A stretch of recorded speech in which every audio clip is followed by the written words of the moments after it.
Kelompok.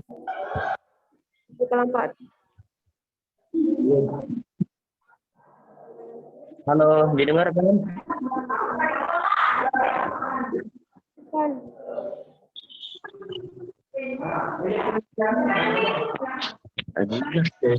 Halo.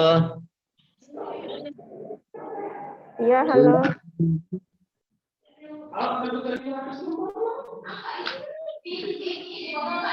Rinda. Iya, ya. Nah, jadi gini, ya perusahaan bertanggung jawab atau tidak, otomatis kita lihat dari perusahaan lainnya di sana akan memberikan sejenis bantuan, misalnya kalau karyawannya itu sakit. Tapi kita harus melihat risiko sistem kerja yang dilakukan oleh perusahaan itu sendiri. Otomatis pekerja di sana itu udah mampu untuk mempertanggungjawabkan dirinya sendiri, makanya dia kerja di perusahaan itu karena sistem kerjanya ini sangat lumayan banyak dari jam 9 sampai jam 9. Itu saya hitung 13 jam kerja.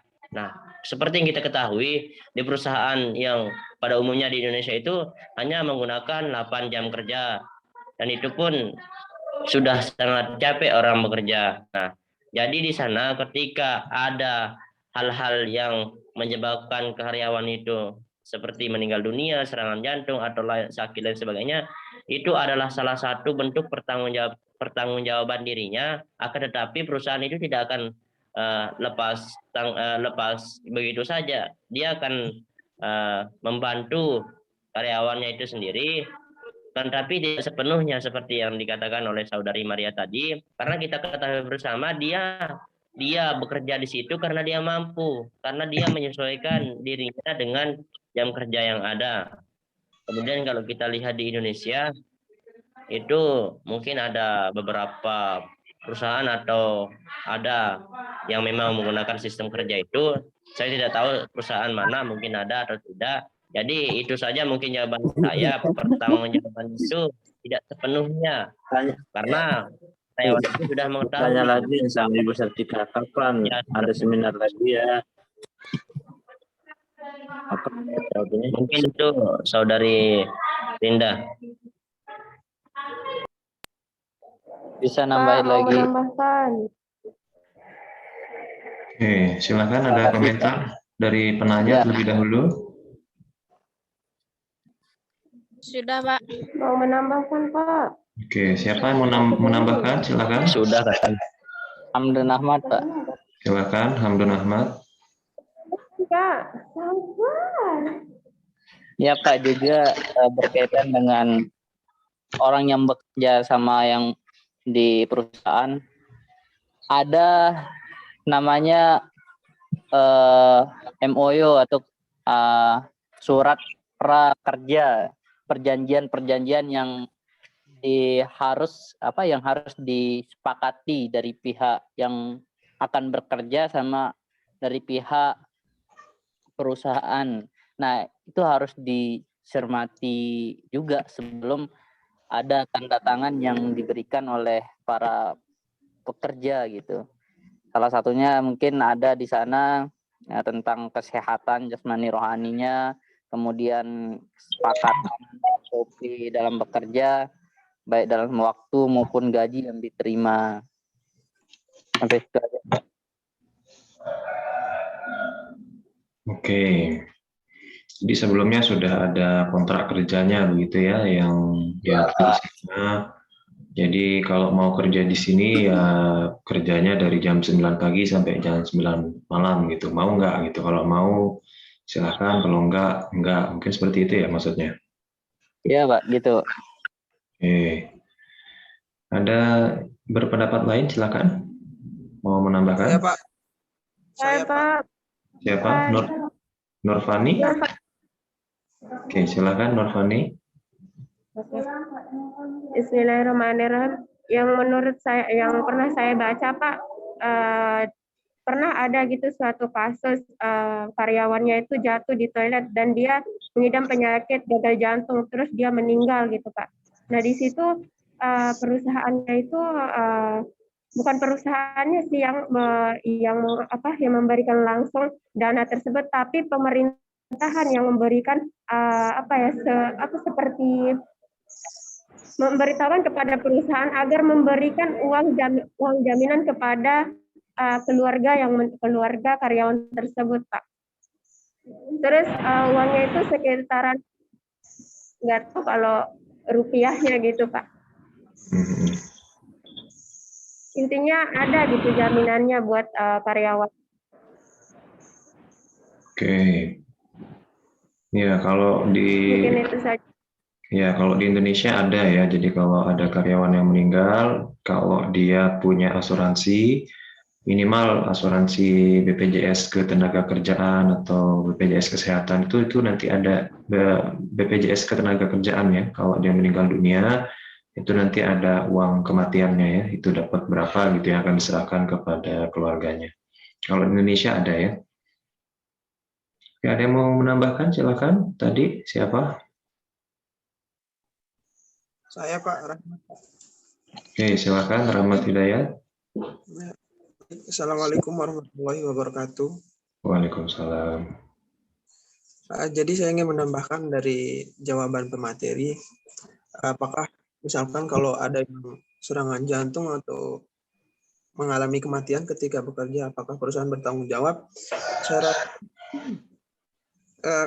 misalkan sebelum kita bekerja tentunya ada surat perjanjian pekerjaan seperti yang sudah dijelaskan tadi. Bagaimana perusahaan itu nanti bertanggung jawab terhadap para karyawannya, baik itu kesehatan, keamanan, dan lain sebagainya. Nantinya perusahaan itu akan bertanggung jawab misalkan kalau si karyawan itu mengalami serangan jantung atau kematian ketika masih dalam jam kerja, tentunya itu akan menjadi tanggung jawab sepenuhnya di si perusahaan tersebut. Tapi jika kejadian tersebut di luar jam kerja, perusahaan tetap memberikan bantuan tunjangan seperti yang telah dijelaskan oleh Bapak. Karena perusahaan yang baik itu tentunya akan memperhatikan keamanan, kesehatan, dan keselamatan karyawan. Sekian Pak, terima kasih. Assalamualaikum warahmatullahi wabarakatuh. Waalaikumsalam.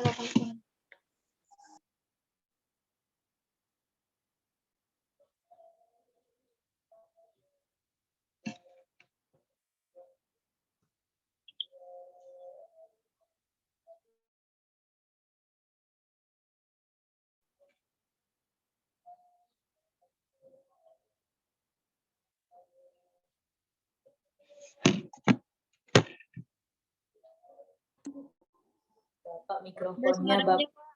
Kan ada suara. Pak, ada suaranya Pak. Oke, mohon maaf ya. Baik, kita lanjut ke pertanyaan selanjutnya ya. Ini dari Hasbi, ada di kolom komentar.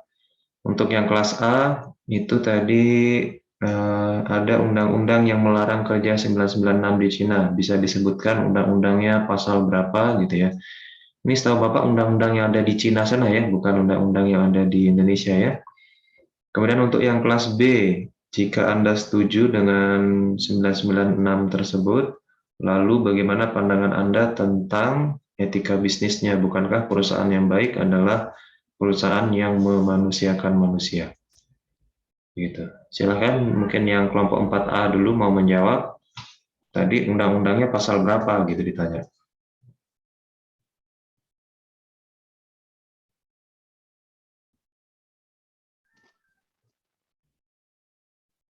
Silakan yang kelompok 4A. Atau Ya, yang baik.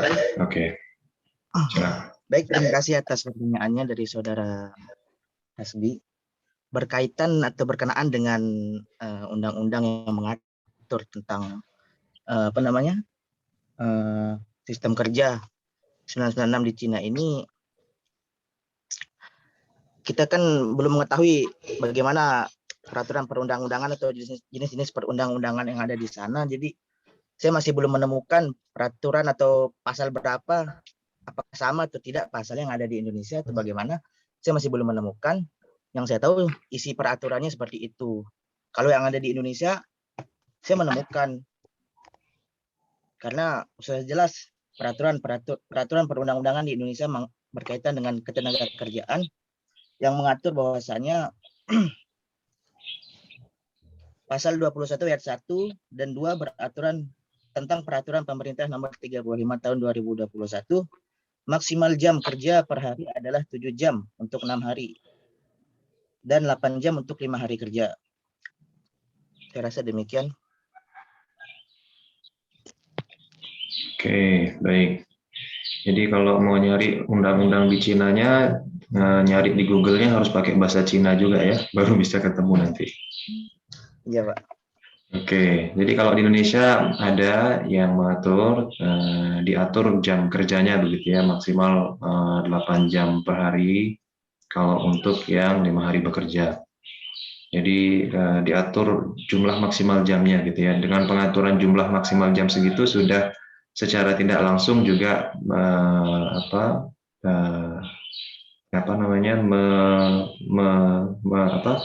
tidak mengizinkan lah begitu untuk penerapan sistem kerja 996 itu ya. Oke, lanjut ke 4B ya. Gimana itu menurut pandangan Islam? Apakah terlalu memaksakan kalau kerjanya sampai 12 jam sehari itu, apa enggak memanusiakan manusia itu? Bagaimana? Oke Pak, baik. Bismillahirrahmanirrahim. Ya, ya saya akan sampaikan. Tentu kita ketahui ya bahwa rata-rata memang sudah dihilangkan di China.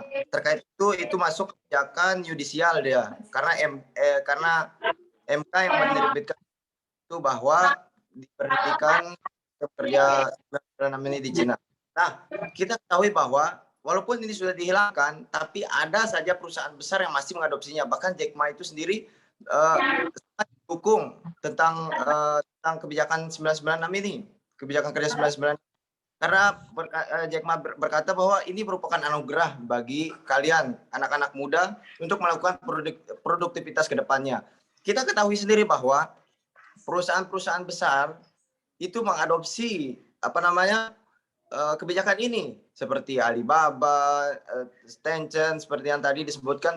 Tentunya ini sudah kita bisa rasionalkan bahwa tentu saja ini sudah dijamin dari surat kontrak kerjanya atau MOU-nya itu sudah dijamin asuransi dan lain sebagainya, bahwa ini Alibaba perusahaan ternama, Tencent juga perusahaan ternama.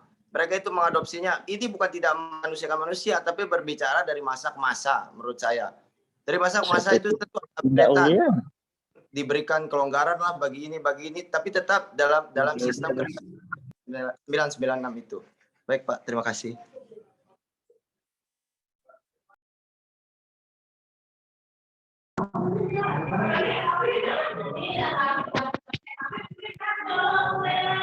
Suaranya Bapak kedengaran, Pak. Ada komentar dari penanya, silakan. Ya Pak, Asli Pak. Gimana Tadi Asli? yang A sama B itu udah lolos ya Pak, yang A tadi yang dijawab sama Adam. Tadi keluar soalnya. Oh iya, sudah disebutkan tadi undang-undangnya. Ya, yang tadi, yang etika bisnis menurut kelompok yang pro, dia katakan bahwa itu bukan berbicara tentang bahwa perusahaan itu memanusiakan manusia, tapi dari tahun ke tahun peningkatannya gimana dan manfaatnya untuk anak muda. Tapi kan yang kita bicarakan ini kan etika bisnis Islam, namun yang kita lihat itu adalah bisnis yang 996 yang ada di Cina. Nah, di dalam yang pro ini belum kali menjelaskan pandangannya itu menurut etika bisnis Islam, yaitu hanya memandang melalui gimana perusahaan yang di Cina itu berjalan dan diterima di Cina. Namun pandangannya secara etika bisnis Islamnya itu belum ada. Gitu loh yang saya mau tekankan sedikit. Kalau memang pro-nya dalam etika bisnis Islam itu mana? Jangan cuma hanya karena dia itu adalah perusahaan besar, namun di Cina sendiri itu juga dikatakan ilegal dengan undang-undangnya yang sudah disebutkan oleh kelas A sebelumnya itu. Tetapi dengan kita berbicara etika bisnis Islam, kelompok yang pro itu belum menyebutkan sama sekali, menekankan bahwa dia itu benar-benar pro menurut pandangan etika bisnis Islamnya. Itu Pak. Oke, silakan. Mau Ada materi. Baik, izin penambahkan Pak. Ya, bahwa kami sudah menyampaikan etika bisnis dijelaskan bahwa hadis juga mendukung kerja keras ini. Kita ketahui bahwa perusahaan besar itu, kita lihat, kita rasionalkan. Perusahaan besar itu sudah pasti dia mengerti siapa yang Islam, siapa yang Kristen, siapa yang Hindu misalkan. Perusahaan besar itu lebih tahu, apalagi seorang orang ternama dan terpandang kan dari perusahaan besar itu sendiri. Perspektif Islam memandang sebagai kerja keras yang bernilai pahala jika dia ikhlas dalam beribadah, dalam bekerja dan bernilai ibadah. Ketika kerja keras itu lillahi ta'ala, maka itu bernilai ibadah dalam perspektif Islam. Tadi sudah disampaikan rangkaian hadis bahwa segala sesuatu hal yang dikerjakan lillahi ta'ala itu ridhoi oleh Allah Subhanahu wa taala, bahkan itu sebagai pahala setiap tetesannya. Maka itu sesuai dengan perspektif Islam menurut saya.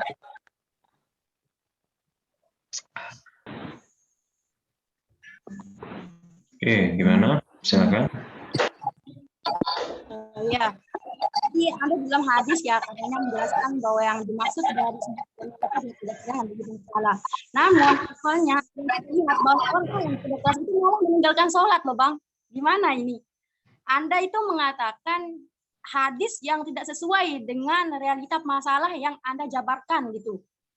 Yang dimaksud dari Rasulullah itu adalah bekerja keras lillahi ta'ala, hanya mengharap ridha Allah. Itu yang gimana yang dimaksud dengan hadis itu? Harus tahu dulu asbabul wurudnya. Coba jelaskan saya asbabul wurudnya. Jangan cuma kita ngomong mempersalahkan hadis dan menghubungkannya dengan masalah yang 996 ini yang menurut realitanya siapapun yang kerja lembur di Indonesia ini pasti meninggalkan sholat. Baik. Izin menambahkan Pak.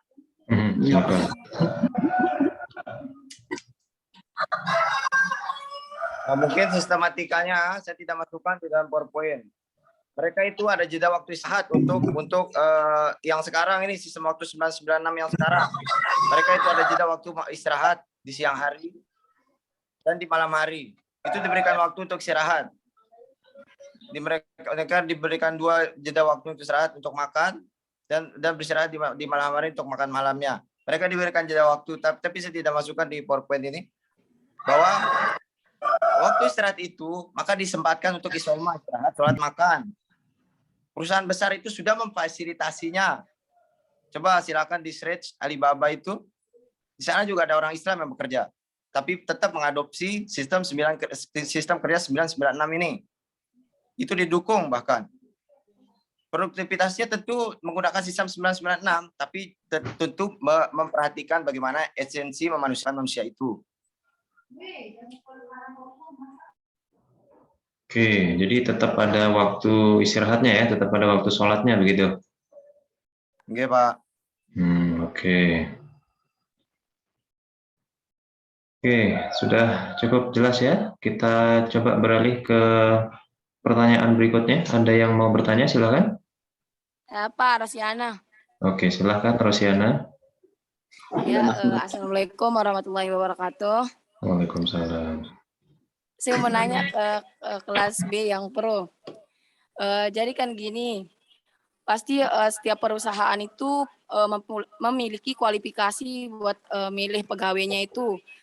Misalnya kalau dia ada pegawai cewek di perusahaan tersebut, mereka itu nanti mendapatkan cuti hamil atau enggak seperti di Indonesia ini. Nah, misalnya kalau ada yang hamil nanti di perusahaan tersebut, mereka langsung dipecat atau kayak gimana? Itu aja Pak. Sekian. Assalamualaikum warahmatullahi wabarakatuh. Waalaikumsalam. Gimana kalau ada karyawati yang hamil, apa langsung dipecat gitu?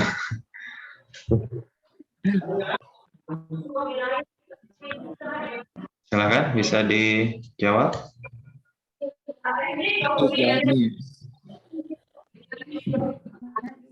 Baik ya, saya akan menjawab pertanyaannya bahwa bagi ada pengecualian bagi wanita di dalam dunia kerja karena ya seperti yang dibilang tadi manusia kan manusia. Oke, bentar ya. Yang lain Bapak mute dulu ya, biar suaranya kedengarannya. Yang lain Bapak matikan dulu. Oke, ya lanjutkan. Bukan berbicara transgender atau genderisasi, tapi memang memanusiakan manusia ini memang sudah diatur dalam surat kontrak kerjanya. Wanita ya mungkin dalam keadaan hamil, haid dan sebagainya, termasuk juga sakit di dalamnya, itu diberikan keringanan khusus. Karena memang begitu peraturannya bagi perempuan kan di dunia kerja. Apa mungkin saya maaf ya, saya agak lupa nama peraturannya. Di sana memang sudah dijelaskan bahwa memang ada pengecualian bagi wanita, khususnya apabila dia hamil, haid dan lain sebagainya, sakit juga masuk di sana. Mungkin akan ditambahkan oleh teman saya Nur Salimah. Hanya untuk wanita aja yuk. Iya dong, kan laki-laki udah hamil. Cuti haid juga.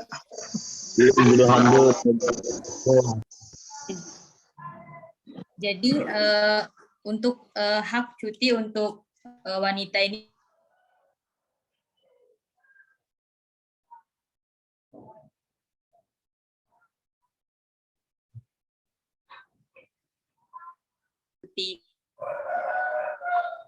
itu saat wanita mendapatkan itu mungkin gajinya itu tidak didapatkan secara penuh atau gajinya itu dipotong seperti itu, Rosiana. Oke, gimana komentar dari yang bertanya? Iya Pak, maksudnya jadinya kalau yang di Indonesia emang iya kan, kalau yang buat cuti hamil itu emang ada seluruh perusahaan. Maksud saya itu yang di Cina yang pakai 996 ini mereka ada itu di perjanjian itu, kalau yang cewek itu dikasih cuti hamil atau gimana? Yang di Cina tidak ada yang hamil kayaknya, Pak. Makanya itu saya tanya, dia penting enggak kualifikasinya, setiap perusahaan di Cina itu milih cewek cowoknya itu gitu loh. Butuh bukti, Jaji. Iya, makanya kayak gitu. Maksudnya kalau memang di Cina itu ada enggak gitu. Kalau di Indonesia ya emang iya kan udah dijelasin. Emang seluruh perusahaan itu wajib ada cuti hamilnya kalau di Indonesia. Nah, kalau yang di Cina ini maksud saya yang 996 ini emang ada atau gimana? Makanya saya tanya kalau mereka hamil itu nanti mereka langsung dipecat atau gimana? Nanti ada pesangon dan lain-lainnya kayak gitu. Tanya ke Cibaba. Baik, ya, bismillah. Saya akan menjawab. Ya, memang ya di fokus kajian kami memang perusahaan-perusahaan yang usia-usia produktif ya, usia-usia muda. Mungkin untuk kesamaan peraturan itu ada, menurut saya ini masih menurut perspektif saya, karena kajian kami itu usia-usia produktif pembahasan materi kami. Jadi mungkin untuk di Cina itu ada, mungkin untuk di Cina itu ada, cuma sama seperti peraturannya mungkin dan dipotong setengah gajinya sebagai apa ganti daripada dia tidak masuk selama halangannya itu selama hamilnya, masa izinnya. Mungkin itu saja, Pak. Oke, ya. Ya, kemungkinan besar mirip-mirip mungkin ya. Bapak juga nggak tahu, Bapak belum pernah baca undang-undang di Cina sana ya. Tapi yang pastinya kalau perusahaan-perusahaan biasanya kebanyakannya memilih usia yang produktif. Kalau usia produktif itu maksudnya adalah yang belum menikah. Kalau terutama khususnya untuk yang perempuan gitu ya. Biasanya ketika mereka buka lowongan kerja dan mencari wanita, pasti wanita yang belum menikah atau bersedia tidak menikah selama masa bekerja nanti. Karena untuk antisipasi kalau nanti mereka hamil kan mereka bakalan cuti panjang gitu ya. Dan setahu Bapak juga kalau di Cina itu negara yang sosialis ya, benar-benar apa-apa tuh diatur semua sama pemerintah. Bahkan jumlah anak pun diatur harus 1 anak gitu masing-masing keluarga, mungkin termasuk hamil dan segala macamnya mungkin diatur juga di sana ya. Makanya kemarin si Alibaba ini mungkin kalau Indonesia mirip seperti Tokopedia ya, tempat jual-jual barang-barang segala macam. Itu yang punya kan Jack Ma itu ya. Nah itu karena dia kekeh nerapin sistem 996 ini, itu kemarin sempat bermasalah dengan negara Cina sana ya, dan sempat diisukan hilang gitu ya, entah kemana mungkin nggak tahu gitu ya, karena keberadaannya di sosial media maupun di perusahaannya tidak ditemukan dan nggak tahu kabarnya seperti apa sekarang gitu ya. Karena sempat bersinggungan gitu ya, si Jack Ma-nya perusahaan Alibaba ini kekeh mau nerapin sistem 996 itu karena menurut dia Alibaba bisa besar sampai segitu dan bahkan bisa mengalahkan Amerika karena sistem kerja seperti itu.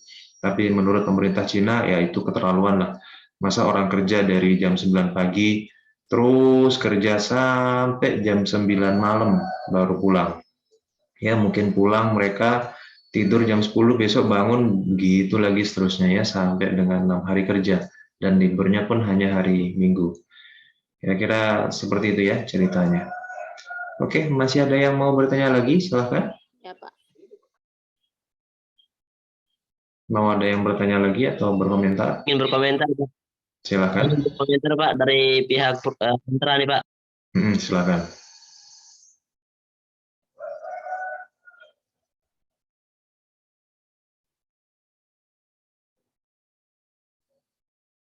Silakan.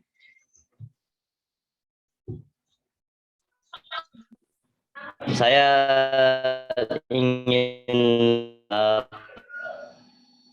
putus-putus Dan.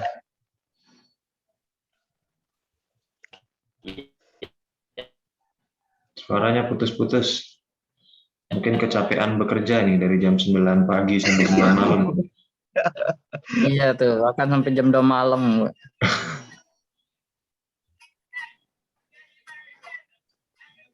Gangguan sinyal.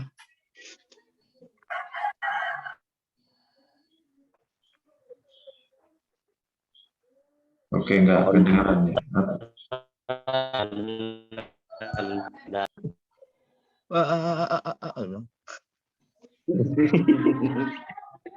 Halo Pak, udah ada suaranya? Ya, sudah. Nah, jadi saya ingin berkomentar sedikit mengenai kerja 996 ini kita dari pihak yang kontra ya Pak. Jadi di sana sesuai dengan pertanyaan dari Saudari Hasbi tadi, tentu saja kalau dari pemikiran saya pribadi itu sangat menyiksa itu sendiri, menyiksa manusia yang kerja itu sendiri. Karena kita sebagai manusia itu butuh kerja juga, kan, tapi butuh istirahat juga. Karena kita harus menjaga apa yang menjadi fitrah kita sebagai manusia, menjaga organ tubuh dan aktivitas sehari-hari. Oke, kebutuhan sehari-hari itu memang membutuhkan uang lain sebagainya, akan tapi kita harus melihat waktu juga. Dalam artian seketika nih, misalnya nih dari pihak yang pro nih, dia kerja di perusahaan yang menerapkan sistem 996 dan dia memiliki keluarga. Nah, otomatis di sana itu ketika dia kerja dengan dari jam 9 pagi sampai jam 9 malam, itu hari liburnya itu cuma 1 hari, otomatis itu dia gunakan untuk tidur seharian. Itu. Dalam artian hal itu apakah ada waktu untuk keluarganya itu sendiri? Dan itu sangat, menurut saya yang dari pihak kontra itu akan menimbulkan permasalahan yang ada di keluarga itu sendiri. Misalnya saya ambil contoh, saya kerja di perusahaan yang memang menerapkan 996, akan tapi di sana saya tidak acuh tak acuh akan hal tersebut, yang penting uang dan uang. Akan tapi kesehatan jasmani dan rohani itu tidak saya perhatikan. Nah, jadi seperti yang kami jelaskan dari kelompok kelas A yang pihak kontra tadi itu, ini sudah jelas bahwa 996 ini tidak sesuai, walaupun ada gaji yang tinggi yang menganjurkan orang-orang itu. Ya, itu kira-kira gimana sih menurut kelas B ini hal-hal tersebut? Apakah hal ini masih bisa dipertahankan oleh pihak, atau menurut pandangan dari kelas B itu kayak gimana? Misalnya dari kita itu menerapkan hal tersebut. Kalau dari saya sih enggak, karena saya dari pihak kontra, walaupun saya dari misalnya saya kebagian dari pihak pro itu, saya sih nggak setuju dengan 996 itu sendiri karena mengakibatkan hal-hal yang fatal. Walaupun kita di Islam itu cintailah pekerjaanmu dengan ikhlas lillahi ta'ala, maka hasilnya akan sesuai gitu. Akan tapi kita harus memperhatikan efek-efeknya itu sendiri. Jadi seperti itu, Pak. Oke. Izin menambahkan, Pak. Oke, silakan. Nah, perlu kita ya begini, saudara Dani kelas A. Ya, tentunya ada surat kontrak kerja ya di awal ya. Mereka bersedia menerima konsekuensi dari perusahaan dari kinerja 996 ini. Kalau kita lihat sejarahnya bahwa Cina itu bisa dikenal dari yang tidak tahu apa-apa menjadi tahu apa-apa, bahkan menjadi raksasa di dunia modern ini, itu berkat mengadopsi kerja 996 ini pada awal tahun 2000-an itu. Bahkan baru-baru ini baru dihapuskan karena memang sudah melesat maju dan mereka mungkin sudah punya target baru dalam penyampaiannya. Itu awal mula mereka bisa menjadi raksasa yang besar. Jikalau Indonesia mungkin mau menerapkan, tidak masalah menurut saya. Yang penting tetap pada konsep syariatnya, ada istirahat, sholatnya dan lain sebagainya. Ya mungkin kalau dia pulang tidur-tiduran, karena memang dia sudah menandatangani konsep perusahaan. Masa dia tidak baca untuk mengisi surat keterangan itu? Pasti dia sudah baca. Nah, itu yang perlu kita garis bawah tadi. Ini merupakan salah satu langkah untuk menuju negara yang lebih maju ke depannya. Negara yang lebih berkembang pesat, bahkan menjadi raksasa yang diakui seluruh dunia.